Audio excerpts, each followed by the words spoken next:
It was said that a new person had appeared on the seafront, a lady with a little dog. Dmitry Dmitrievich Gurov, who had by then been a fortnight at Yalta, and so was fairly at home there, had begun to take an interest in new arrivals. Sitting in Vernay's pavilion, he saw, walking on the seafront, a fair-haired young lady of medium height, wearing a beret. A white Pomeranian dog was running behind her.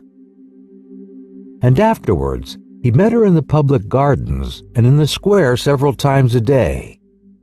She was walking alone, always wearing the same beret, and always with the same white dog. No one knew who she was, and everyone called her simply the lady with the dog. If she is here alone without a husband or friends, it wouldn't be amiss to make her acquaintance, Gurov reflected.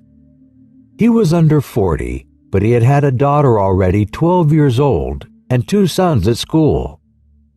He had been married young, when he was a student in his 2nd year, and by now his wife seemed half as old again as he. She was a tall, erect woman with dark eyebrows, staid and dignified, and as she said of herself, intellectual. She read a great deal, used phonetic spelling, called her husband not Dmitri, but Dimitri, and he secretly considered her unintellectual, narrow, inelegant, was afraid of her, and did not like to be at home. He had begun being unfaithful to her long ago, had been unfaithful to her often, and probably on that account almost always spoke ill of women, and when they were talked about in his presence, he used to call them the lower race. It seemed to him that he had been so schooled by bitter experience that he might call them what he liked, and yet he could not get on for 2 days together without the lower race. In the society of men, he was bored and not himself. With them he was cold and uncommunicative. But when he was in the company of women, he felt free and knew what to say to them and how to behave, and he was at ease with them even when he was silent. In his appearance, in his character, in his whole nature, there was something attractive and elusive which allured women and disposed them in his favor. He knew that, and some force seemed to draw him to them. Experience, often repeated, truly bitter experience, had taught him long ago that with decent people, especially Moscow people, always slow to move and irresolute, every intimacy, which at first so agreeably diversifies life and appears a light and charming adventure, inevitably grows into a regular problem of extreme intricacy, and in the long run, the situation becomes unbearable. But at every fresh meeting with an interesting woman, this experience seemed to slip out of his memory, and he was eager for life, and everything seemed simple and amusing. One evening he was dining in the gardens, and the lady in the beret came up slowly to take the next table. Her expression, her gait, her dress, and the way she did her hair told him that she was a lady, that she was married, that she was in Yalta for the first time and alone, and that she was dull there. The stories told of the immorality in such places as Yalta are to a great extent untrue. He despised them, and knew that such stories were for the most part made up by persons who would themselves have been glad to sin if they had been able. But when the lady sat down at the next table 3 paces from him, he remembered these tales of easy conquests, of trips to the mountains, and the tempting thought of a swift, fleeting love affair, a romance with an unknown woman, whose name he did not know, suddenly took possession of him. He beckoned coaxingly to the Pomeranian, and when the dog came to him, he shook his finger at it. The Pomeranian growled, Gurov shook his finger at it again. The lady looked at him and at once dropped her eyes. "He doesn't bite," she said, and blushed. "May I give him a bone?" he asked. And when she nodded, he asked courteously, "Have you been long in Yalta?" "5 days, and I have already dragged out a fortnight here." There was a brief silence. "Time goes fast, and yet it is so dull here," she said, not looking at him. "That's only the fashion to say it is dull here. A provincial will live in Belyav or Zidra and not be dull. And when he comes here, it's, oh, the dullness, oh, the dust. One would think he came from Grenada." She laughed. Then both continued eating in silence, like strangers. But after dinner, they walked side by side. And there sprang up between them the light jesting conversation of people who are free and satisfied, to whom it does not matter where they go or what they talk about. They walked and talked of the strange light on the sea. The water was of a soft, warm lilac hue, and there was a golden streak from the moon upon it. They talked of how sultry it was after a hot day. Guryov told her that he came from Moscow, that he had taken his degree in arts, but had a post in a bank, that he had trained as an opera singer, but had given it up, that he owned 2 houses in Moscow. And from her, he learnt that she had grown up in Petersburg, but had lived in S since her marriage 2 years before, that she was staying another month in Yalta, and that her husband, who needed a holiday too, might perhaps come and fetch her. She was not sure whether her husband had a post in a crown department or under the provincial council, and was amused by her own ignorance. And Gurov learnt too that she was called Anna Sergeyevna. Afterwards, he thought about her in his room at the hotel, thought she would certainly meet him next day. It would be sure to happen. As he got into bed, he thought how lately she had been a girl at school, doing lessons like his own daughter. He recalled the diffidence, the angularity that was still manifest in her laugh, and her manner of talking with a stranger. This must have been the first time in her life she had been alone in surroundings in which she was followed, looked at, and spoken to, merely from a secret motive which she could hardly fail to guess. He recalled her slender, delicate neck, her lovely gray eyes. There's something pathetic about her anyway, he thought, and fell asleep. A week had passed since they had made acquaintance.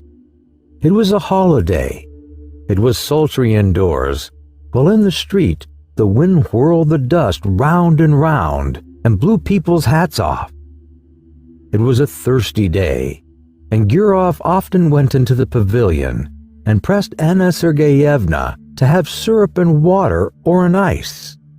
One did not know what to do with oneself. In the evening, when the wind had dropped a little, they went out on the Groine to see the steamer come in. There was a great many people walking around the harbor. They had gathered to welcome someone, bringing bouquets. And 2 peculiarities of a well-dressed Yalta crowd were very conspicuous. The elderly ladies were dressed like young ones, and there were great numbers of generals. Owing to the roughness of the sea, the steamer arrived late after the sun had set, and it was a long time turning about before it reached the Granier. Anna Sergeyevna looked through her lorgnette at the steamer and the passengers as though looking for acquaintances, and when she turned to Gurov, her eyes were shining. She talked a great deal and asked disconnected questions, forgetting next moment what she had asked. Then she dropped her lorgnette in the crush.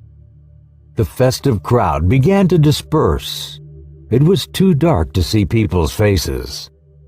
The wind had completely dropped, but Gurov and Anna Sergeyevna stood still, as though waiting to see someone else come from the steamer. Anna Sergeyevna was silent now and sniffed the flowers without looking at Guryov. "The weather is better this evening," he said. "Where shall we go now? Shall we drive somewhere?" She made no answer. Then he looked at her intently, and all at once put his arms round her and kissed her on the lips, and breathed in the moisture and the fragrance of the flowers. And he immediately looked round him, anxiously wondering whether anyone had seen them. "Let us go to your hotel," he said softly, and both walked quickly.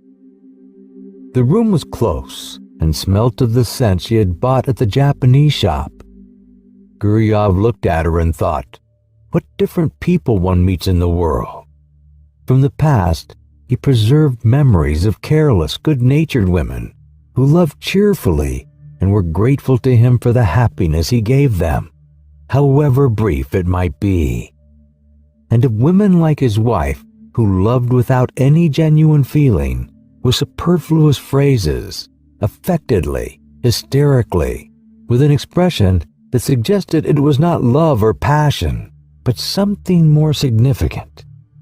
And of 2 or 3 others, very beautiful cold women, on whose faces he had caught a glimpse of a rapturous expression, an obstinate desire to snatch from life more than it could give, and these were capricious, unreflecting, domineering, unintelligent women, not in their first youth. And when Guryov grew cold to them, their beauty excited his hatred, and the lace on their linen seemed to him like scales. But in this case, there was still the diffidence, the angularity of inexperienced youth, an awkward feeling, and there was a sense of consternation as though someone had suddenly knocked at the door.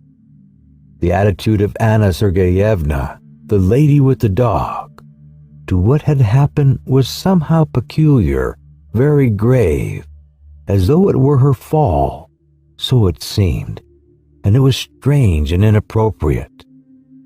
Her face dropped and faded, and on both sides of it her long hair hung down mournfully. She mused in a dejected attitude, like the woman who was a sinner in an old-fashioned picture.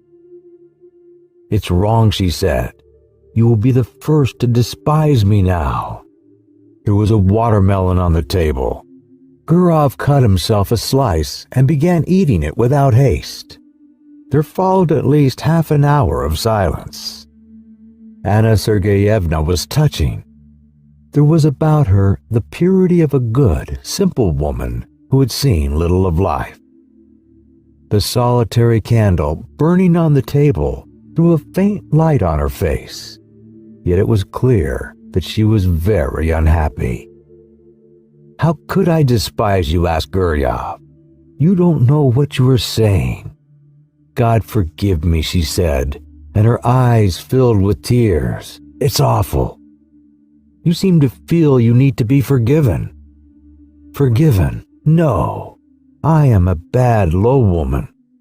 I despise myself and don't attempt to justify myself.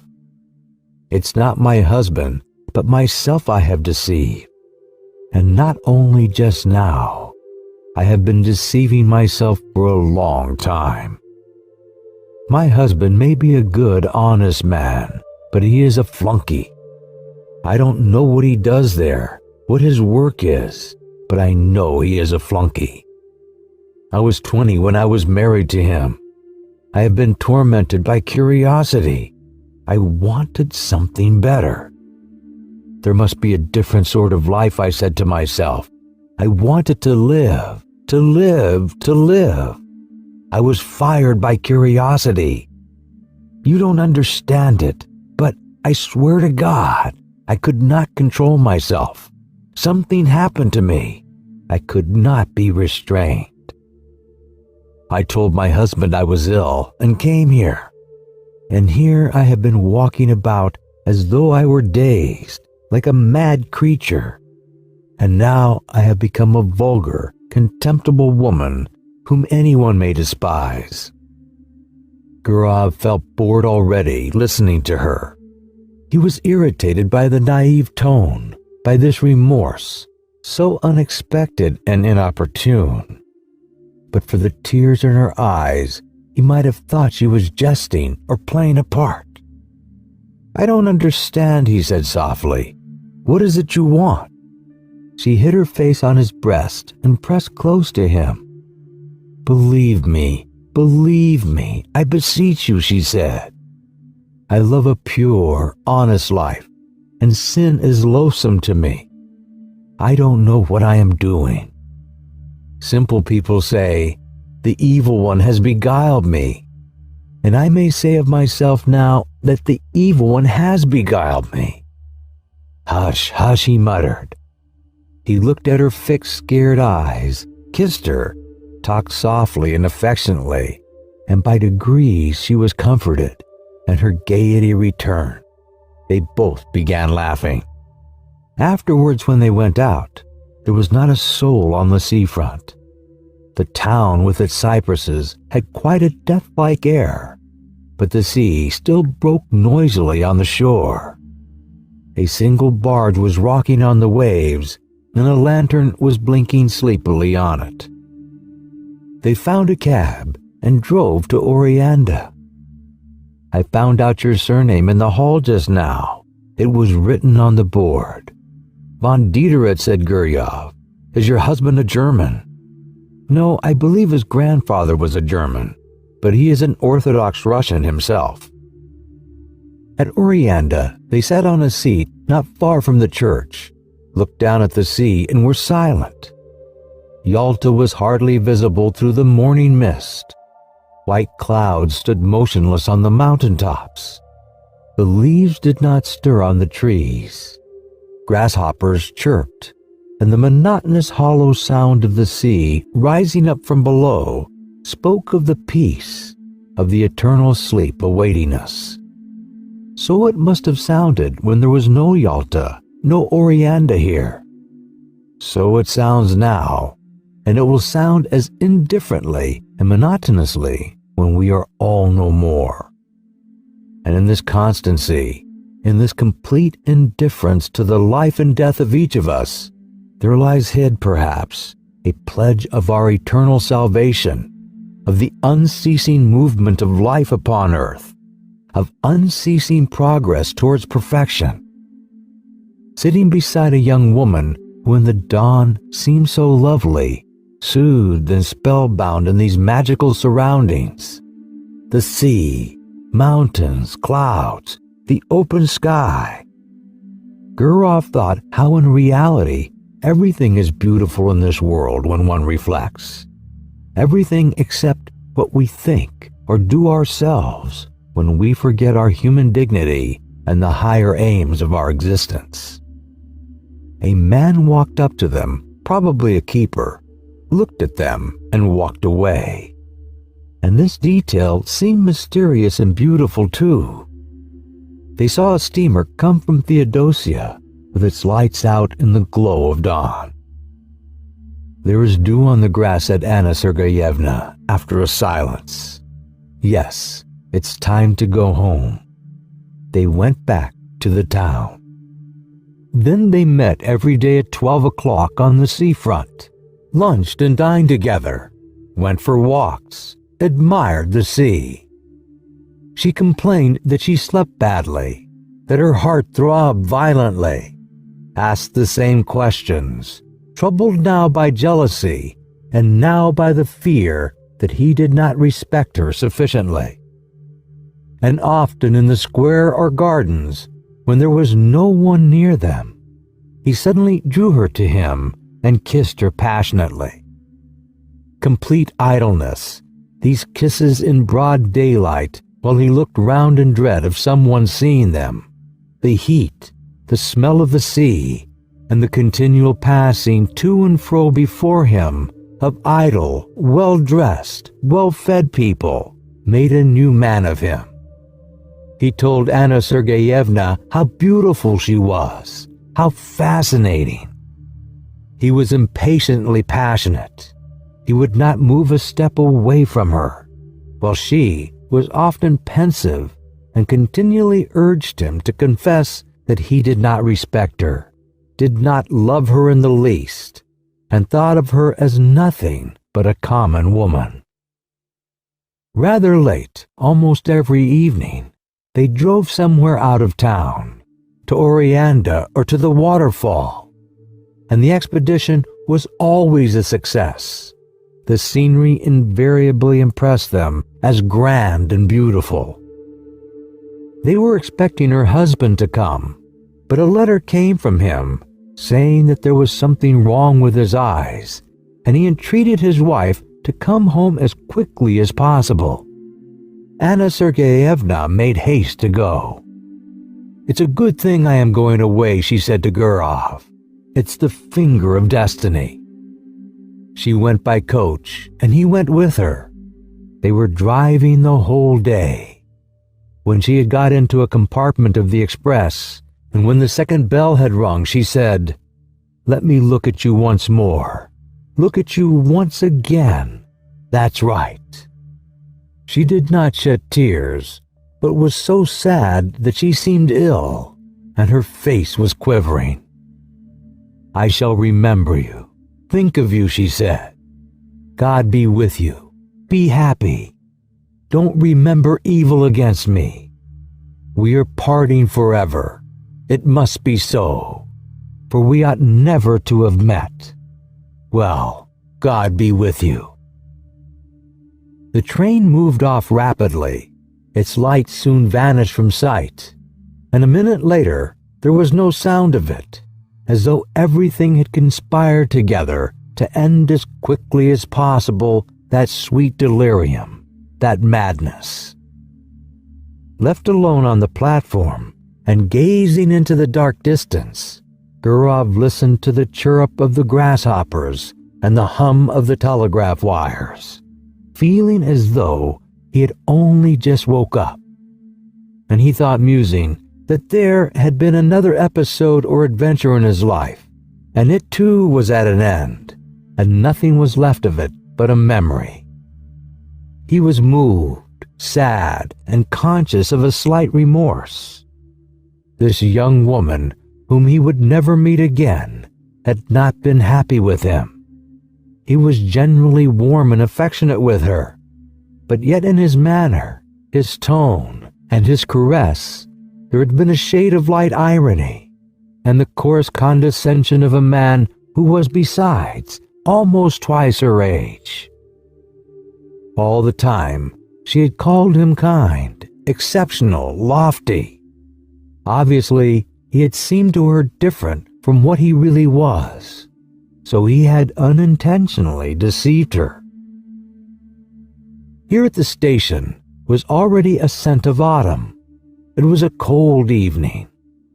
"It's time for me to go north," thought Gurov as he left the platform. High time. At home in Moscow, everything was in its winter routine. The stoves were heated, and in the morning it was still dark when the children were having breakfast and getting ready for school, and the nurse would light the lamp for a short time. The frost had begun already. When the first snow has fallen, on the first day of sledge driving, it is pleasant to see the white earth, the white roofs, to draw a soft, delicious breath, and the season brings back the days of one's youth. The old limes and birches, white with hoarfrost, have a good-natured expression. They are nearer to one's heart than cypresses and palms, and near them, one doesn't want to be thinking of the sea and the mountains. Gurov was Moscow-born. He arrived in Moscow on a fine frosty day, and when he put on his fur coat and warm gloves and walked along Petrovka, and when on Saturday evening he heard the ringing of the bells, his recent trip and the places he had seen lost all charm for him. Little by little, he became absorbed in Moscow life, greedily read 3 newspapers a day, and declared he did not read the Moscow papers on principle. He already felt a longing to go to restaurants, clubs, dinner parties, anniversary celebrations, and he felt flattered at entertaining distinguished lawyers and artists, and at playing cards with a professor at the doctor's club. He could already eat a whole plateful of saltfish and cabbage. In another month, he fancied, the image of Anna Sergeyevna would be shrouded in a mist in his memory, and only from time to time would visit him in his dreams with a touching smiles as others did. But more than a month passed, real winter had come, and everything was still clear in his memory, as though he had parted with Anna Sergeyevna only the day before, and his memories glowed more and more vividly. When in the evening stillness he heard from his study the voices of his children preparing their lessons, or when he listened to a song or the organ at the restaurant, or the storm howled in the chimney, suddenly everything would rise up in his memory. What had happened on the Grogne, and the early morning with the mist on the mountains, and the steamer coming from Theodosia, and the kisses. He would pace a long time about his room, remembering it all and smiling. Then his memories passed into dreams, and in his fancy the past was mingled with what was to come. Anna Sergeyevna did not visit him in his dreams, but followed him about everywhere like a shadow and haunted him. When he shut his eyes, he saw her as though she were living before him, and she seemed to him lovelier, younger, tenderer than she was, and he imagined himself finer than he had been in Yalta. In the evenings, she peeped out at him from the bookcase, from the fireplace, from the corner. He heard her breathing, the caressing rustle of her dress. In the street, he watched the women, looking for someone like her. He was tormented by an intense desire to confide his memories to someone, but in his home it was impossible to talk of his love, and he had no one outside. He could not talk to his tenants nor to anyone at the bank. And what had he to talk of? Had he been in love then? Had there been anything beautiful, poetical, or edifying, or simply interesting in his relations with Anna Sergeyevna? And there was nothing for him but to talk vaguely of love, of women, and no one guessed what it meant. Only his wife twitched her black eyebrows and said, "The part of a lady killer does not suit you at all, Dmitri." One evening, coming out of the doctor's club with an official with whom he had been playing cards, he could not resist saying, "If only you knew what a fascinating woman I made the acquaintance of in Yalta." The official got into a sledge and was driving away, but turned suddenly and shouted, "Dmitri Demetrius, what? You were right this evening. The sturgeon was a bit too strong." These words, so ordinary, for some reason moved Guryov to indignation and struck him as degrading and unclean. What savage manners, what people, what senseless nights, what uninteresting, uneventful days. The rage for card playing, the gluttony, the drunkenness, the continual talk always about the same thing. Useless pursuits and conversations, always about the same things, absorb the better part of one's time, the better part of one's strength. And in the end, there is left a life groveling and curtailed, worthless and trivial, and there is no escaping or getting away from it, just as though one were in a madhouse or a prison. Gurov did not sleep all night and was filled with indignation. He had a headache all next day, and the next night he slept badly. He sat up in bed thinking, or paced up and down his room. He was sick of his children, sick of the bank. he had no desire to go anywhere or to talk of anything. In the holidays in December, he prepared for a journey and told his wife he was going to Petersburg to do something in the interest of a young friend, and he set off for S. What for? He did not very well know himself. He wanted to see Anna Sergeyevna and to talk with her, to arrange a meeting if possible. He reached S in the morning and took the best room at the hotel, in which the floor was covered with gray army cloth, and on the table was an inkstand, gray with dust, and adorned with a figure on horseback, with its hat in his hand and its head broken off. The hotel porter gave him the necessary information. Von Diederitz lived in a house of his own in Old Gontcharny Street. It was not far from the hotel. He was rich and lived in good style and had his own horses. Everyone in the town knew him. The porter pronounced the name Diederitz. Gurov went without haste to Old Gontcharny Street and found the house.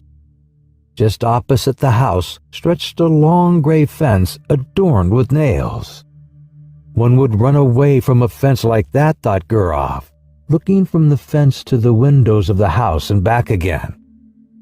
He considered today was a holiday, and the husband would probably be at home. And in any case, it would be tactless to go into the house and upset her. If he were to send her a note, it might fall into her husband's hands, and then it might ruin everything. The best thing was to trust to chance, and he kept walking up and down the street by the fence, waiting for the chance. He saw a beggar go in at the gate, and dogs fly at him. Then an hour later, he heard a piano, and the sounds were faint and indistinct. Probably it was Anna Sergeyevna playing. The front door suddenly opened, and an old woman came out, followed by the familiar white Pomeranian. Gurov was on the point of calling to the dog, but his heart began beating violently, and in his excitement, he could not remember the dog's name. He walked up and down and loathed the gray fence more and more, and by now he thought irritably that Anna Sergeyevna had forgotten him and was perhaps already amusing herself with someone else, and that was very natural in a young woman who had nothing to look at from morning till night but that confounded fence. He went back to his hotel room and sat for a long while on the sofa, not knowing what to do. Then he had dinner and a long nap. How stupid and worrying it is, he thought, when he woke and looked at the dark windows. It was already evening. Here I've had a good sleep for some reason. What shall I do in the night? He sat on the bed, which was covered by a cheap gray blanket, such as one sees in hospitals, and he taunted himself in his vexation. So much for the lady with the dog, so much for the adventure. You're in a nice fix. That morning at the station, a poster in large letters had caught his eye. The geisha was to be performed for the first time. He thought of this and went to the theater. It's quite possible she may go to the first performance, he thought. The theater was full. As in all provincial theaters, there was a fog above the chandelier. The gallery was noisy and restless. In the front row, the local dandies were standing up before the beginning of the performance with their hands behind them. In the governor's box, the governor's daughter, wearing a boa, was sitting in the front seat, while the governor himself lurked modestly behind the curtain with only his hands visible. The orchestra was a long time tuning up. The stage curtain swayed. All the time the audience were coming in and taking their seats, Gurov looked at them eagerly. Anna Sergeyevna too came in. She sat down in the third row, and when Gurov looked at her, his heart contracted. and he understood clearly that for him there was in the whole world no creature so near, so precious, and so important to him. She, this little woman, in no way remarkable, lost in a provincial crowd, with a vulgar lorgnette in her hand, filled his whole life now, was his sorrow and his joy, the one happiness that he now desired for himself. And to the sounds of the inferior orchestra, of the wretched provincial violins, he thought how lovely she was. He thought and dreamed. A young man with small side whiskers, tall and stooping, came in with Anna Sergeyevna and sat down beside her. He bent his head at every step and seemed to be continually bowing. Most likely this was the husband whom at Yalta, in a rush of bitter feeling, she had called a flunky. And there really was in his long figure, his side whiskers, and the small bald patch on his head, something of the flunky's obsequiousness. His smile was sugary, and in his bottom hole there was some badge of distinction like the number on a waiter. During the first interval, the husband went away to smoke. She remained alone in her stall. Gurov, who was sitting in the stalls too, went up to her and said in a trembling voice with a forced smile, "Good evening." She glanced at him and turned pale, then glanced again with horror, unable to believe her eyes, and tightly gripped the fan and the lorgnette in her hands, evidently struggling with herself not to faint. Both were silent. She was sitting, he was standing, frightened by her confusion, and not venturing to sit down beside her. The violins and the flute began tuning up. He felt suddenly frightened. It seemed as though all the people in the boxes were looking at them. She got up and went quickly to the door. He followed her, and both walked senselessly along passages and up and down stairs, and figures in legal, scholastic, and civil service uniforms, all wearing badges, flitted before their eyes. They caught glimpses of ladies, of fur coats hanging on pegs. The draughts blew on them, bringing a smell of stale tobacco. And Gurov, whose heart was beating violently, thought, "Oh heavens, why are these people here, and this orchestra?" And at that instant, he recalled when he had seen Anna Sergeyevna off at the station. He had thought that everything was over, and they would never meet again. But how far they were still far from the end. On the narrow, gloomy staircase over which was written, "To the amphitheater," she stopped. "How you have frightened me," she said, breathing hard, still pale and overwhelmed. "Oh, how you have frightened me. I am half dead. Why have you come? Why?" "But do understand, Anna, do understand," he said hastily in a low voice. "I entreat you to understand." She looked at him with dread, with entreaty, with love. She looked at him intently, to keep his features more distinctly in her memory. "I am so unhappy," she went on, not heeding him. "I have thought of nothing but you all the time. I live only in the thought of you. And I wanted to forget you.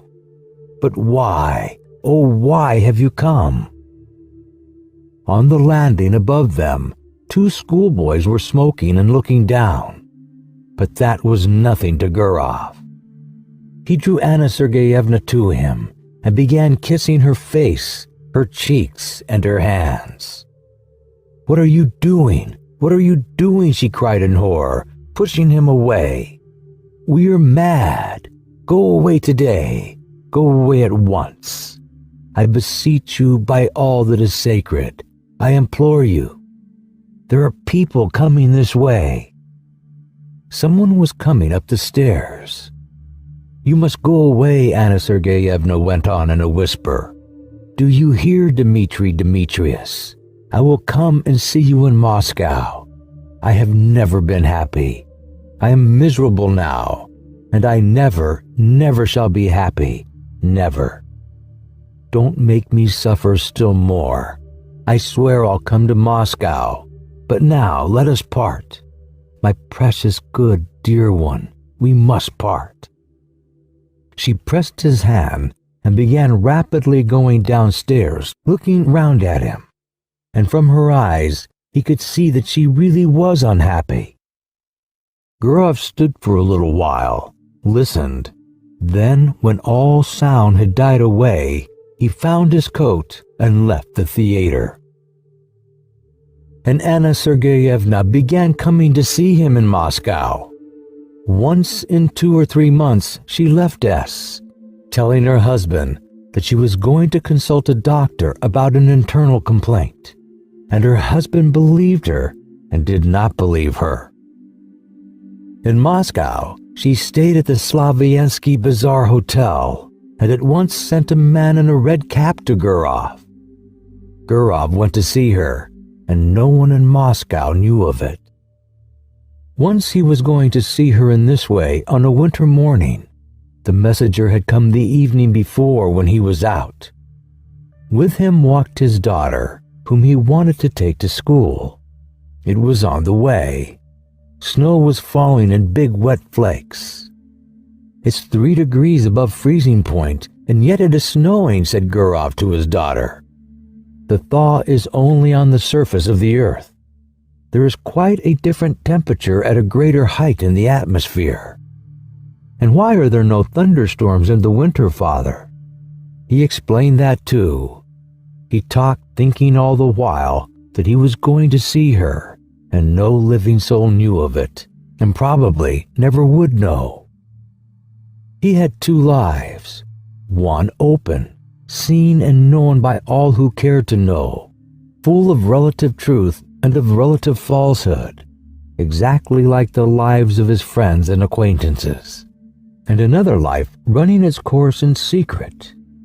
And through some strange, perhaps accidental conjunction of circumstances, everything that was essential, of interest, and of value to him, everything in which he was sincere and did not deceive himself, everything that made the kernel of his life was hidden from other people, and all that was false in him, the sheath in which he hid himself to conceal the truth, such, for instance, as his work in the bank, his discussions at the club, his lower race, his presence with his wife at anniversary festivities, all that was open. And he judged of others by himself, not believing in what he saw, and always believing that every man had his real, most interesting life under the cover of secrecy and under the cover of night. All personal life rested on secrecy, and possibly it was partly on that account that civilized man was so nervously anxious that personal privacy should be respected. After leaving his daughter at school, Gurvon went on to the Slaviansky Bazaar. He took off his fur coat below, went upstairs, and softly knocked at the door. Anna Sergeyevna, wearing his favorite gray dress, exhausted by the journey and the suspense, had been expecting him since the evening before. She was pale. She looked at him and did not smile, and he had hardly come in when she fell on his breast.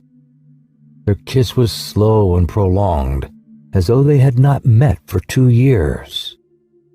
"Well, how are you getting on there?" he asked. "What's news?" "Wait, I'll tell you directly. I can't talk." She could not speak. She was crying. She turned away from him and pressed her handkerchief to her eyes. Let her have her cry out. I'll sit down and wait, he thought, and he sat down in an armchair. Then he rang and asked for tea to be brought him, and while he drank his tea, she remained standing at the window with her back to him. She was crying from emotion, from the miserable consciousness that their life was so hard for them. They could only meet in secret, hiding themselves from people like thieves. Was not their life shattered? "Come, do stop," he said. It was evident to him that this love of theirs would not soon be over, that he could not see the end of it. Anna Sergeyevna grew more and more attached to him. She adored him, and it was unthinkable to say to her that it was bound to have an end someday. Besides, she would not have believed it. He went up to her and took her by the shoulders to say something affectionate and cheering.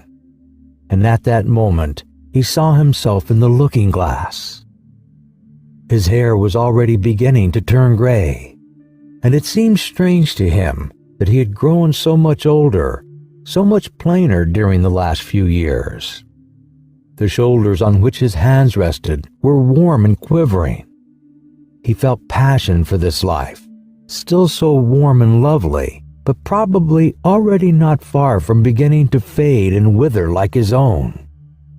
Why did she love him so much?